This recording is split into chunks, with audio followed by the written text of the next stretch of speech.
My name's Kyle Larkin, and my undergrad is actually in architecture from ASU, and then I also have a master's in interaction design from ASU.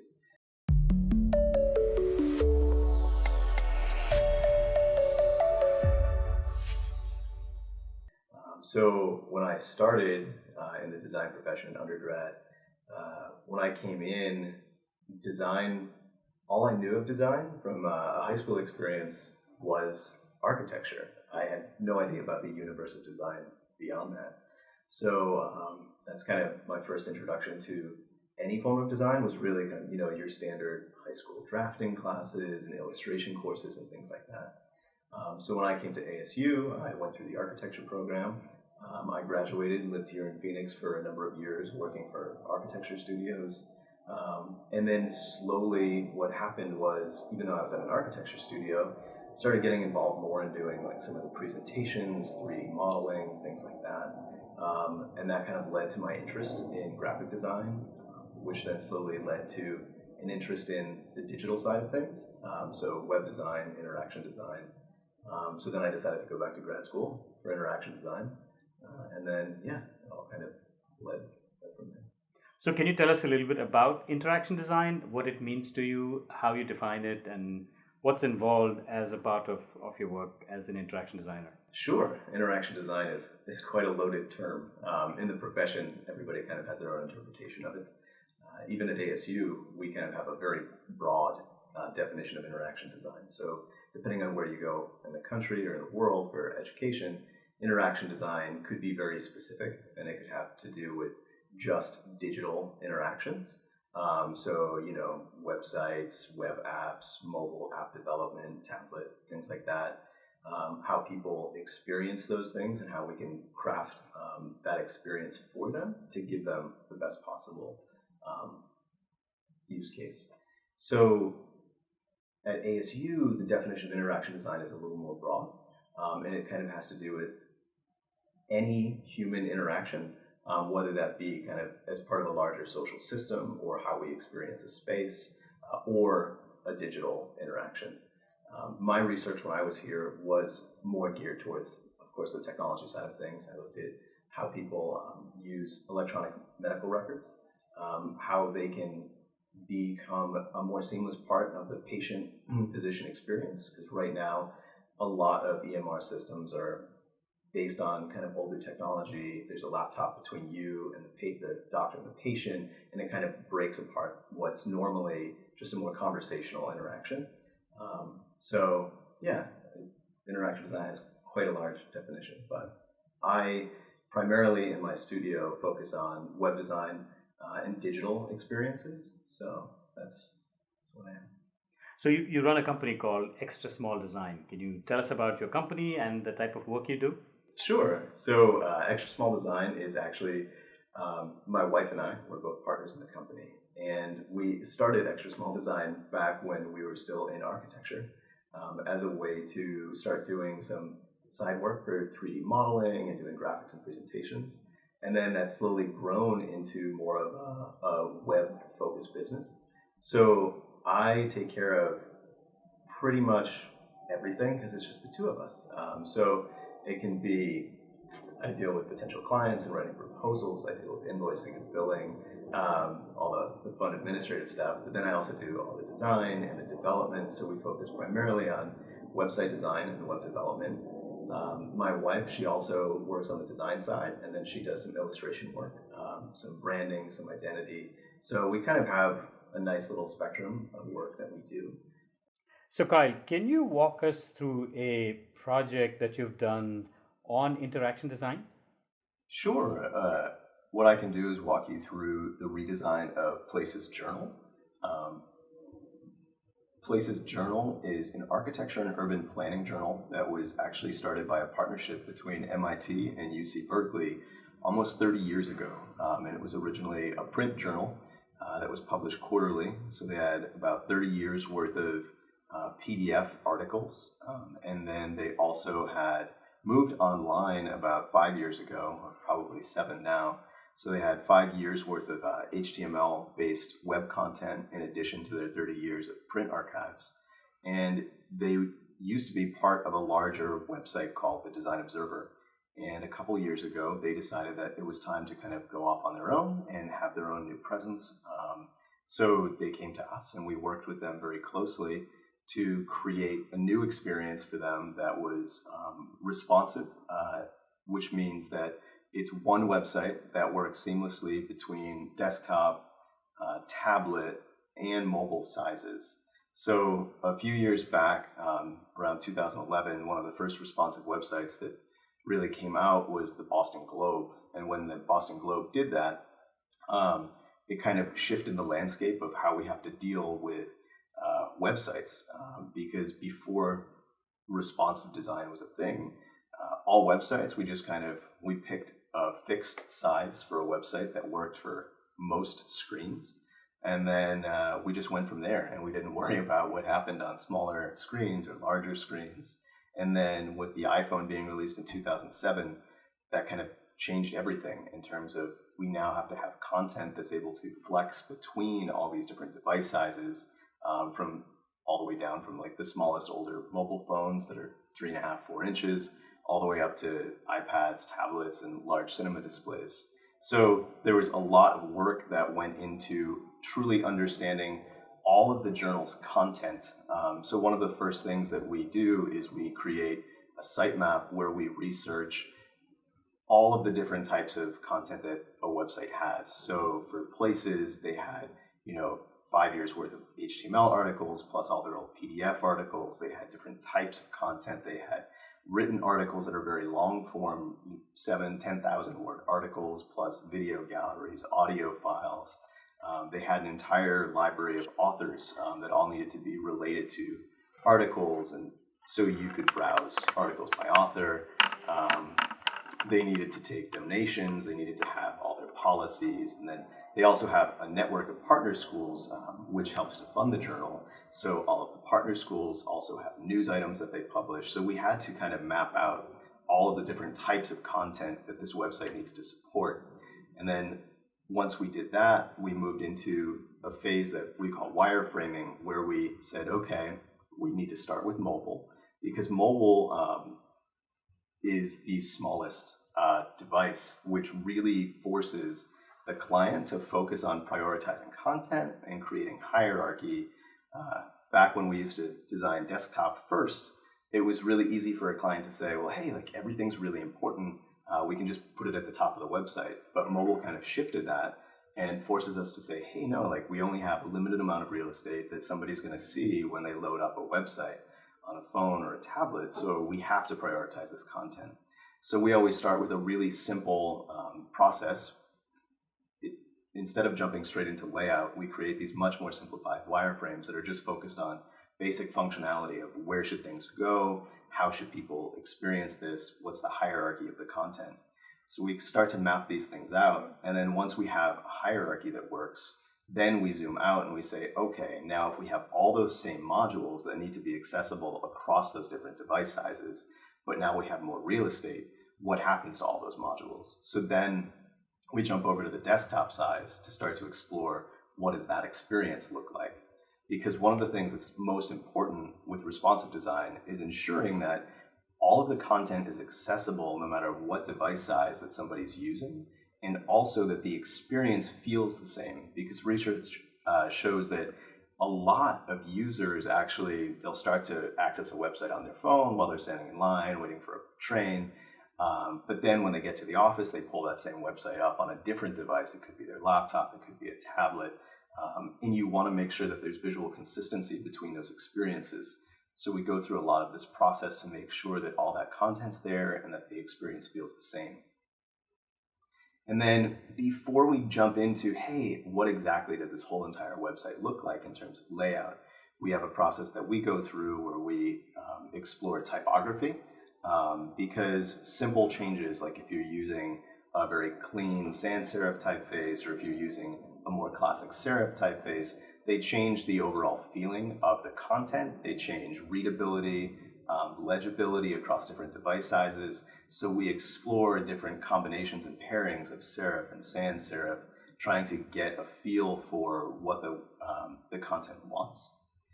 And then with Places, we had to go through a whole nother process because they had legacy content. They had this 5 years worth of older HTML content that came from a time that websites were fixed with.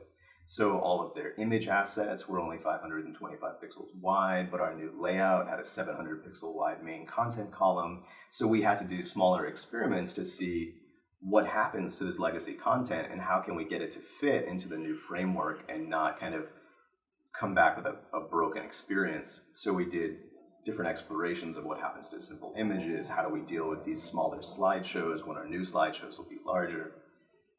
And then, once we finally figured out some of those details, we come back and we say, okay, now that we have our hierarchy, we know what all the different types of content are, how can we start to create a visual system of components that can be reconfigured and work from mobile devices all the way up to tablet devices and desktop that make the entire experience of the site feel the same no matter what device you're on.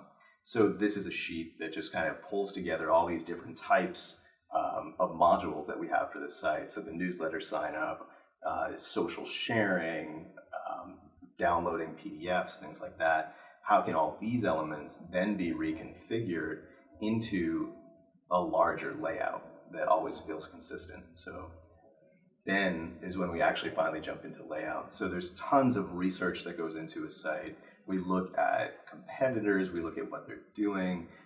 We work very closely with clients. So for Places, they have an editor and an assistant editor who basically kind of manage everything about the journal. They deal with authors, they do all the editing, the curating of content, and they had a deep understanding of what Places was, what they wanted it to be, and how some of that content should work. So we worked very closely with them to kind of craft the experience that they needed in terms of being able to curate this content, and then also an experience that would allow users to truly understand the depth of their 30 years of content. Because in the old site that they had, one of the limitations was you really only saw like the most recent 5 or 10 articles, and that was kind of the depth that you had. But with the new Places site, we have everywhere, any single page on the website, the approach is that that could essentially be the landing page. In the past, we used to worry about a home page being like, oh, this is the home page, this is the voice of a website, this is where people land.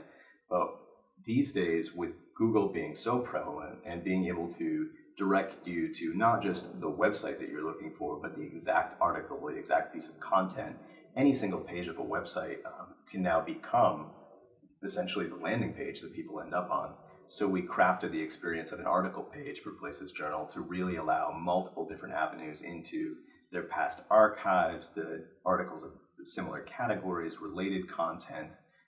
So we really wanted to craft that experience. So we did all kinds of work to make sure that's consistent. And then this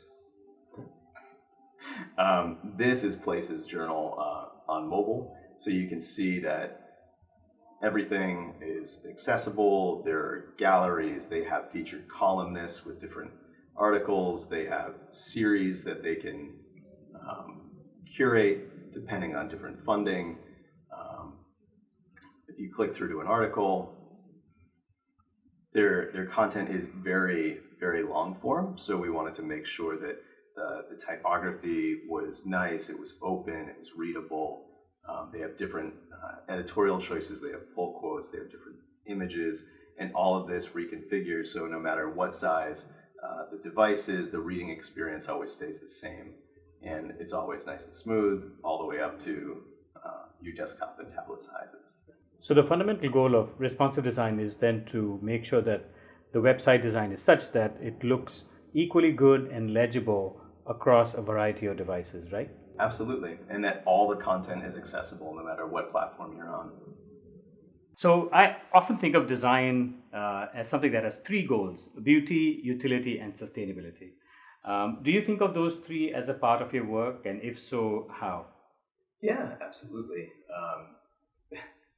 To quote a cliche, Steve Jobs always said that design isn't just what it looks like, design is how it works. And I take that to heart with everything that we work on. I think a lot of times when people hear the term design, they immediately think of, oh, what does something look like? Especially with graphic design and visual communication design, which is what we focus on the most. And that's just only part of the larger goal. I mean, if the content is beautiful, but you can't really access it or you can't find it, it's not functional. So that's a huge focus of what we do, is really understanding the content and crafting the experience, making sure that the content, no matter what device it's on, you can always get to it. So that's kind of the beauty side, the aesthetic side, and the functionality side. And then on the sustainability side, I think we also consider those things. I know that you talked about your sustainability side being, environmental, but also being social. And there, of course, there's like the low-hanging fruit of environmental for web. Well, okay, fine, we're moving away from paper, we're moving digital, which does have some sustainability inherent to it. But there are also smaller things that you don't think about when you move to a completely digital infrastructure, right? Like the servers that our computers run on that our websites run on are just computers sitting somewhere in a giant warehouse that needs energy to run those things. So from that side, we look at performance. Web performance is a massive thing that a lot of times you don't really think about. But the faster a website loads, the less resources that it needs overall, and that it consumes. So there's those types of things in terms of like energy sustainability, but same thing, like those are kind of minor. But then you also have kind of from a social impact, the faster a website loads and the less bandwidth it needs, the more people can access it. Technology like mobile phones has leapfrogged like landlines in most of the world. And data itself that we use to access websites is actually still really expensive, depending on where you are. So the more efficient we can be about how our websites are built and how they're structured, the more accessible they can be to millions to billions of people all over the world. So performance is a big thing for us too, in terms of that.